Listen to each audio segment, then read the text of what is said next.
Guys, നമ്മൾ കുറേ നാളുകളായിട്ട് ഡിസ്കസ് ചെയ്തിരുന്നൊരു കാര്യമായിരുന്നു OCAയുമായി ബന്ധപ്പെട്ട കാര്യം. നമ്മൾ കഴിഞ്ഞ ദിവസം അതിനെപ്പറ്റി ഒരു വീഡിയോ ചെയ്തിരുന്നു. സ്പോർട്സ് മിനിസ്ട്രിയുമായിട്ട് ബന്ധപ്പെട്ടിട്ട് അതിൻ്റെ ഒരു ചില പോസിറ്റീവ് വാർത്തകളൊക്കെ വരുന്നു. അതിപ്പോഴും ഒന്നും നടന്നിട്ടില്ല. എന്നാൽ അതേപോലെ തന്നെ നമ്മൾ എപ്പോഴും ഡിസ്കസ് ചെയ്യുന്നൊരു കാര്യമാണ് ഇന്ത്യയുടെ അണ്ടർ-23 ടീമിനെ പറ്റി. കാരണം എപ്പോഴും അണ്ടർ-23 ടീമിന് മത്സരങ്ങൾ ലഭിക്കുന്നത് എപ്പോഴാണ്? ക്വാളിഫയർ വരുന്നതിന് 1-2 ആഴ്ച മുമ്പേ പെട്ടെന്നൊരു കോച്ചിനെ നിയമിക്കും, പെട്ടെന്ന് കുറച്ച് പ്ലേയേഴ്സിനെ ആയിട്ട് പോകും, തോൽക്കും, തിരിച്ചു വരും. ഇതാണ് സംഭവിക്കുന്നത്. അതല്ലാണ്ട് സ്ഥിരമായിട്ട് ഈ ടീമുകൾക്ക് മത്സരങ്ങൾ കൊടുക്കണം. ഇപ്പോൾ എവരി ഫിഫ കലണ്ടേഴ്സിൽ മത്സരങ്ങൾ കൊടുക്കണം, അല്ലെങ്കിൽ ഓഫ് സീസൺ വരുന്ന സമയത്ത് അവർക്ക് ക്യാമ്പ് കൊടുക്കണം.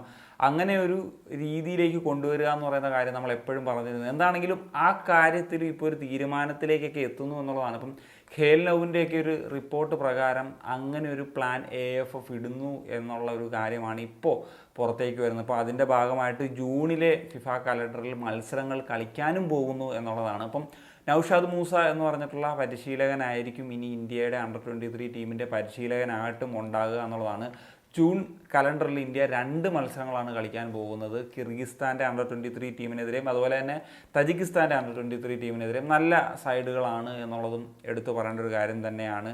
ഇപ്പം പറഞ്ഞ പോലെ ക്വാളിഫയറൊക്കെ വരുന്നതിന് മുന്നോടിയായിട്ട് ഇങ്ങനത്തെ മത്സരങ്ങൾ വളരെ ഇമ്പോർട്ടൻ്റ് ആണ്. ഇതിൽ നിർത്തരുത്. ഈ പറഞ്ഞ പോലെ മുന്നോട്ടും ഓരോ കലണ്ടറിലും സീനിയർ ടീം കളിക്കുന്നത് പോലെ തന്നെ കളിക്കണം എന്നുള്ളതാണ്. ഇപ്പം തജിക്കിസ്ഥാൻ്റെ കാര്യം എടുക്കുമ്പോഴത്തേക്കും കഴിഞ്ഞ 2 വർഷങ്ങളൊക്കെ നോക്കിക്കഴിഞ്ഞാലും അണ്ടർ-23 ഏഷ്യൻ കപ്പ് കളിച്ച ടീമാണ്. യൂത്ത് ഡെവലപ്മെൻറ്റിലൊക്കെ നല്ലൊരു മുന്നേറ്റം നടത്തുന്നൊരു ടീമുമാണ് അവർ. ഈ പറഞ്ഞ പോലെ ഒരു ബി ടീം എന്ന നിലയിൽ നമുക്ക് ഈ പറഞ്ഞ അണ്ടർ-23 ടീമിനെ വെക്കാൻ കഴിയണം. കാരണം പെട്ടെന്നൊരു പ്ലെയറിന് നാഷണൽ ടീമിൽ വന്ന് ആ ഒരു ഇൻറ്റൻസിറ്റിയിൽ എത്രത്തോളം മാച്ച് ചെയ്യാൻ പറ്റുമെന്ന് നമുക്ക് ഉറപ്പ് പറയാൻ പറ്റില്ല. അപ്പം ആ സാഹചര്യത്തിലാണ് ഈ കാര്യത്തിൻ്റെയൊക്കെ ഒരു ഇമ്പോർട്ടൻസ് വരുന്നത് എന്നുള്ളതാണ്. അപ്പോൾ പറഞ്ഞ പോലെ അണ്ടർ-23 ടീമിൻ്റെ ഇപ്പം ക്രിക്കറ്റിലൊക്കെ നോക്കിക്കഴിഞ്ഞാൽ അറിയാം, ഇന്ത്യയുടെ A ടീമും ഒക്കെ സ്ഥിരമായിട്ട് മത്സരങ്ങൾ കളിക്കുന്നത്. അപ്പം അവിടുന്ന് നമുക്കിപ്പോൾ ഒരു പ്ലെയർ അവൈലബിൾ അല്ലെങ്കിൽ നമുക്ക് പിക്ക് ചെയ്യാൻ പറ്റണം. അപ്പോൾ ആ സാഹചര്യം അതിപ്പം ലോകത്ത് എല്ലായിടത്തും ഉണ്ട്. ഏഷ്യയിലൊക്കെ പ്രത്യേകിച്ച് ആസിയാൻ രാജ്യങ്ങളൊക്കെ സ്ഥിരമായിട്ട് ആ മേഖലയിൽ ഫ്രണ്ട്ലീസും കാര്യങ്ങളൊക്കെ കൊടുക്കുന്നുണ്ട്. അപ്പോൾ അത് ഇന്ത്യയും ചെയ്യണം. ഇന്ത്യൻ ഫുട്ബോളിൻ്റെ ഡെവലപ്മെൻറ്റിൻ്റെ ഏറ്റവും പ്രധാനപ്പെട്ട, അതായത് നാഷണൽ ടീമിൻ്റെ ഒരു അടുത്ത തൊട്ട് താഴെ നിൽക്കുന്ന ഒരു സ്റ്റെപ്പാണ് അണ്ടർ-23. അപ്പോൾ അവർക്കും പ്രോപ്പറായിട്ടുള്ള ഗെയിംസ് എപ്പോഴും ഈ ഫിഫ കലണ്ടേഴ്സിലും കിട്ടുക. ഫിഫ കലണ്ടേഴ്സിലേ കളിക്കാൻ പറ്റുള്ളൂ. കാരണം ഇതിൽ മിക്കവരും ISL കളിക്കുന്നതൊക്കെ പ്ലേയേഴ്സ് ആയതുകൊണ്ട് തന്നെ. എന്താണെങ്കിലും ഇപ്പോൾ 29 അംഗ ഒരു സ്ക്വാഡിനെയാണ് പ്രഖ്യാപിച്ചിരിക്കുന്നത് ഈ ജൂണിലേക്ക് വേണ്ടി. ഈ അണ്ടർ-23 ടീമിൽ 6 കേരള ബ്ലാസ്റ്റേഴ്സ് താരങ്ങളും അതുപോലെ 8 മലയാളി താരങ്ങളും ഉണ്ട് എന്നുള്ളതാണ്. ഇപ്പോൾ നമുക്ക് നോക്കുന്ന സമയത്ത് ഇപ്പോൾ ഗോൾ കീപ്പേഴ്സ് എന്ന നിലയിൽ സാഹിൽ പൂനിയ ബംഗളൂരു FCയുടെ താരമാണ്. അതുപോലെ പ്രിയൻഷ് ദൂബെ മോഹൻ ബഗാൻ്റെ പറഞ്ഞ പോലെ ഗോൾ കീപ്പറാണ്, യങ് ഗോൾ കീപ്പറാണ്. അതുപോലെ അർബാസ് കേരള ബ്ലാസ്റ്റേഴ്സിൻ്റെ ഗോൾ കീപ്പറാണ്, ലോൺ കാശ്മീരിലാണുള്ളത്. പിന്നെ ഡിഫൻഡേഴ്സ് എന്ന നിലയിലേക്ക് വരുമ്പോഴത്തേക്കും ജംഷഡ്പൂരിലെ നിഖിൽ ബർല ഉണ്ട്. അതുപോലെ മോഹൻ ബഗാനിലെ ദീപേന്ദു വിശ്വാസ് ഉണ്ട്. കേരള ബ്ലാസ്റ്റേഴ്സിൽ നിന്ന് 2 താരങ്ങൾ, ബികാഷ് ഇംനാം ആൻഡ് മുഹമ്മദ് സഹീഫ് എന്നീ താരങ്ങൾ.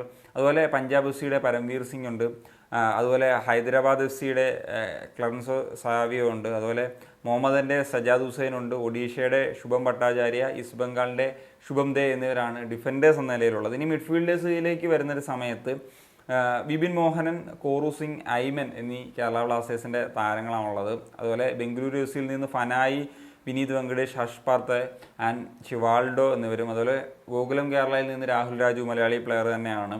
അതുപോലെ ചെന്നൈയിൻ FCയുടെ നാംദെ ഉണ്ട്. അതുപോലെ നോർത്ത് ഈസ്റ്റ് യുണൈറ്റഡിൽ നിന്ന് മക്കാത്തനും അതുപോലെ തോയ് സിംഗ് എന്നിവരാണുള്ളത്.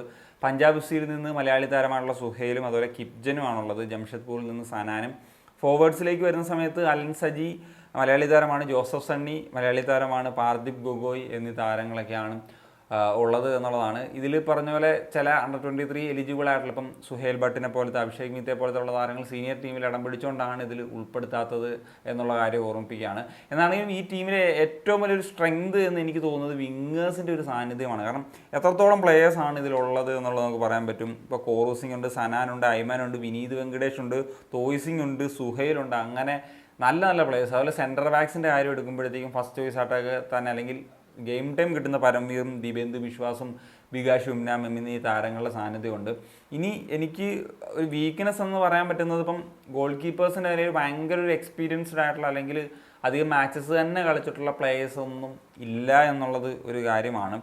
അതുപോലെ വിങ് ബാക്സിൻ്റെ കാര്യത്തിൽ നമുക്ക് വേണമെങ്കിൽ ഒരു വീക്ക്നെസ് എന്നുള്ള രീതിയിൽ പറയാം. ഈ ഒരു ടീമിൻ്റെ ഒരു പൊട്ടൻഷ്യൽ 11 നോക്കുന്ന സമയത്ത് ഒരു ഗോൾ കീപ്പർ എന്ന നിലയിൽ സാഹിൽ പൂനിയ, സെൻറ്റർ ബാക്സ് എന്ന നിലയിൽ വികാഷും അതുപോലെ ദീപേന്ദു വിശ്വാസും, റൈറ്റ് ബാക്കിൽ നിഖിൽ ബഹല, ലെഫ്റ്റ് ബാക്കിൽ സഹീഫ്, ഹോൾഡിംഗ് മിഡ്ഫീൽഡേഴ്സ് എന്ന നിലയിൽ ഷിവാൾഡോ ആൻഡ് വിപിൻ, ഒരു അറ്റാക്കിംഗ് മിഡ്ഫീൽഡർ എന്ന നിലയിൽ മക്കാത്തൻ, റൈറ്റ് വിങ്ങർ എന്ന നിലയിൽ കോറൂസിംഗ്, ലെഫ്റ്റ് വിങ്ങർ എന്ന നിലയിൽ സനാനാൻ, സെൻട്രൽ ഫോർവേഡ് എന്ന നിലയിൽ പാർദീപ് ഗൊഗോയ്.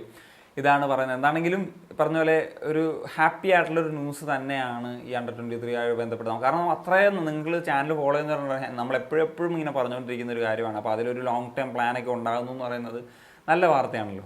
അപ്പം നിങ്ങളുടെ ഒപ്പീനിയൻസ് എന്താണ് തീർച്ചയായിട്ടും ഒന്ന് കമ്പോസ് ചെയ്താൽ മതി. ഞാൻ സനിയ.